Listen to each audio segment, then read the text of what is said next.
Hi guys! So yan, welcome back to another video. Gusto niyo yun, yung mga may facial reaction. But anyways, welcome back to another video. So ako po ulit si Arlene. At ayun na nga dito sa ating channel, I share yung mga opinions ko about dun sa mga realities ng buhay nating mga Filipinos abroad.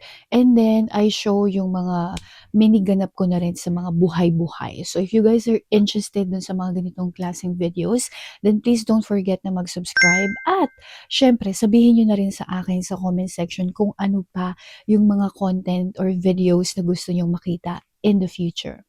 But anyways, for today, as you can see, balot na balot ako girl kasi nawalan kami ng kuryente in the middle of winter ha. So kaya kailangan ko talagang magbalot kasi ginaw na po ako.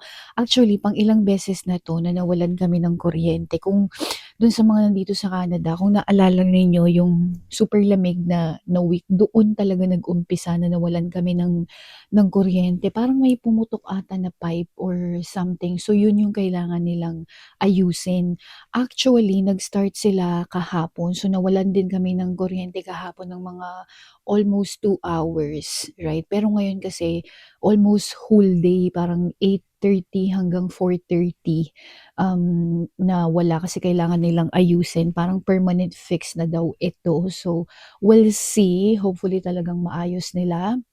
But anyways, yun nga, kailangan kong umalis dito sa bahay kasi super lamig na since wala nga kaming heating. Kailangan kong magpainit sa labas.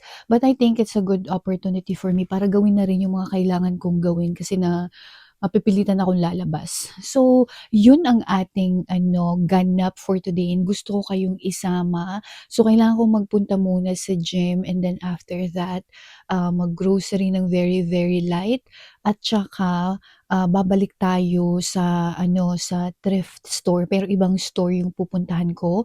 Kung nakita niyo yung last na video natin na nag-ukay tayo, right? Medyo fail yung yung araw na yun. So yeah, pupunta ulit ako ngayon kasi naghahanap talaga ako ng shorts o kaya naman nung mga polo nung panglalaki.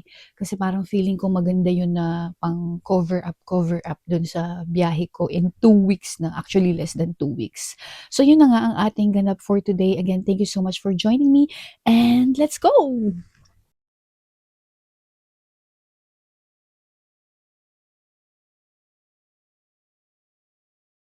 So, hindi ko alam kung naririnig niyo ako or nakikita niyo ako. Tapos nakalimutan kong sabihin kanina na magla-leg day pala tayo for today.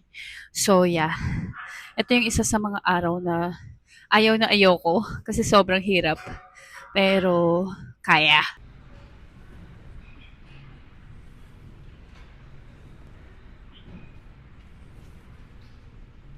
Para akong, para akong sinuniban. Oh my God. So ayan guys, almost halfway done na tayo sa ating workout. Nagpapahinga lang ako dun kasi talagang pagod na pagod ako. Hirap talaga magpapayad. Oh God. So anyways, gusto ko lang magladali lang para hindi natin kaabutan yung traffic na kaya pagpilitan yung mga estudyante. So yeah.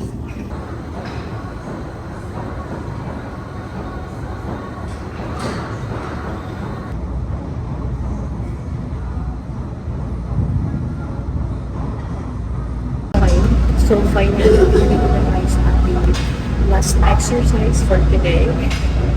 So, marami time na more than 1 hour so okay guys, so ayan na nga, natapos na tayo sa ating gym. So, ngayon naman, pupunta lang tayo sa Walmart kasi meron akong bibili akong saging at saka yogurt kasi paubos na. Tapos, pupunta nga tayo dun sa thrift store. So, tignan natin kung ano yung meron sila dito. Hopefully, mahanap ko yung nahanap ko. Ano ba yan? Pero sobrang lamig, Diyos ko Lord. So, yeah. Let's go. Kaway-kaway sa mga taga Montreal. Diyan tayo pupunta. Yeah. So, ito ang ating sadya. Tingnan natin. So, ayan na guys. Ang ating sadya for today is... So, ayun na guys, ang ating sadya for today. So, mas marami silang mga items dito compared doon sa pinuntahan natin. Tapos, feeling ko mas mura. So, yung mga t-shirt nila, $6.25. puro 625 yung kanilang mga presyuhan. Pero hindi yan ang ating sadya. Ang putik lang ano mga kulay. Favorite color ko kasi to. So, yun nga, jeans. Gusto kong tignan yung mga jeans nila dito muna. So, tignan natin. Okay. So, ayan, nandito na tayo sa jeans section nila. Mas mura nga dito kasi puro 825 lang siya. Yung kanilang mga ano. Kaso, wala akong makita na yung gusto ko talaga. Kasi nga gusto ko siyang i-DIY, diba? Parang eto, okay pala siya. Kaso, malaki to eh. Ito guys, super cute nga. 825 na Levi's. Parang kakaiba. Wala siyang ano. Tama oh. 825 lang na Levi's. Maganda to, girl. Kakaiba. Wala siyang, ang tawag dito, parang pinutulan na siya. Tapos ito, Michael Kors. Parehas yung presyo. Ayun o. Ito yung likod niya. Mas maganda yung mga ano nila dito, mga items nila dito. Kaso parang feeling ko, fail na naman tayo today. Mabubudol lang ako. Ang gusto kong bilhin kasi to eh. Michael Kors. So far, ito yung parang nakita ko na magandang gawing shorts. Tamo kasi malaki siya. So parang puputulan natin ng ganyan. Kaso maganda siya on its own. Ayan oh. Parang type ko to. Tapos maganda rin yung likod niya. Parang ito na kukunin natin. Maganda rin sana itong Levi's na to. Tignan mo kasi para siyang yung classic na style nila. Ang kaso, ano na, butas-butas na yung part na to. Sayang, ang ganda pa naman ng quality nito. So, meron akong nakitang short. Sayang kasi maliit siya. 650 lang sana kaso maliit. Size, ano to? Sayang, maganda pa naman. Meron akong nakita. Hindi ko alam kung totoo to. My God. Celine. Ayan o. Celine. Tapos Paris. Made in Paris tuloy. Made in France. Na ano, na 575. Parang natitemp ako dito. Oh my God. Totoo kaya to? Mga marunong tumingin dyan. Tignan nyo nga. So, ayan guys. Nandito na tayo sa may men's section. Naghahanap ako ng mga polo nila. So far parang wala masyadong maganda. Feeling ko mas magaganda yung mga men's nila dun sa last na pinuntahan natin. Dito parang hindi ganun ka okay. Pero 750 so mas mura. Ayan o, ang cute nito. Maganda siyang pang casual. Yan yung brand niya. So 750 lang siya ata o 750. Ito naman, ang ganda nung quality niya. Ang kapal ng tela. So, ayan, uniform lang talaga lahat yung mga presyo nila. Ang ganda, oh. Kung may jowa ka, bilhan mo na siya dito. Okay, so, ang ating next stop ay dito sa Walmart. Meron lang tayo mga titignan. Pero girl, tingnan mo itong mga to. Ito talagang addiction ko dito sa Walmart. Bumibisita lang ako. Tapos tignan mo, oh. Meron silang mga iba-ibang flavor talaga. Ito yung bago kong favorite kayo. Na-try nyo na ba to? Ito ang ating sadya. Naku, sayang wala sila yung hinahanap ko. So, hindi ko alam kung paano ko abutin yung strawberry. Pero, meron sila yung ganito. So, feeling ko, ito na lang yung kukunin ko. Kaysa naman, wala akong mabili. So, nakakairita. So, ayan, kukuha tayo ng dalawa.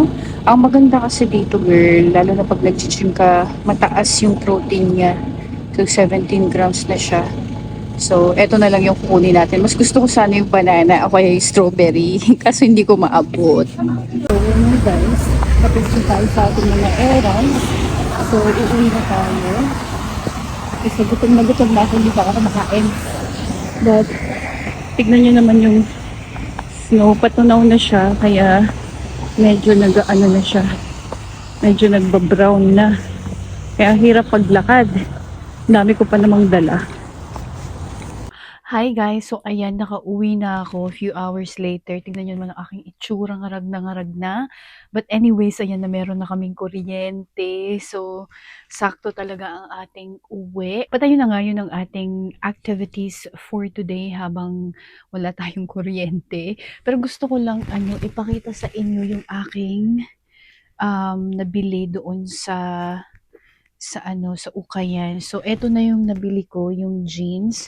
So iniisip ko pa kung ika-crop natin 'to para nga gawin ko siyang short. So eto is that 825 lang siya. Mas mura ito yung pinuntahan natin kaysa dun sa una na napuntahan natin. If napanood ninyo yung last na ukay haul natin, o ukay haul tuloy, ukay na video. Tapos bumili rin ako nito, yung parang sa men's ko 'to nakuha. Ano 'to, large to, tas 750. So polo siya, alam mo yun, polo na parang green something, basta may pagka-green siya. So yun siya, tas gusto ko lang siyang pang top nung 'pag summer ganyan o kaya ngayong winter. So yun lang yung ating nabili. Tapos sa Walmart naman, ayun na nga yung nabili ko, bumili akong saging at saka ng yogurt. So yun lang ang ating activities. Yung buhok ko super super gulong-gulo na. But anyways, ayun na nga guys. Thank you so much for joining me for today's video. Sana nag-enjoy kayo sa ating mini ganap for today. Let me know kung nag-enjoy kayo or kung nagustuhan ninyo yung ganitong klaseng video. Medyo iba siya dun sa mga regular nating mga videos.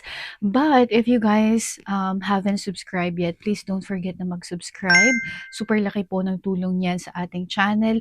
At syempre, i-comment nyo na rin kung ano yung nagustuhan ninyo dito sa video natin.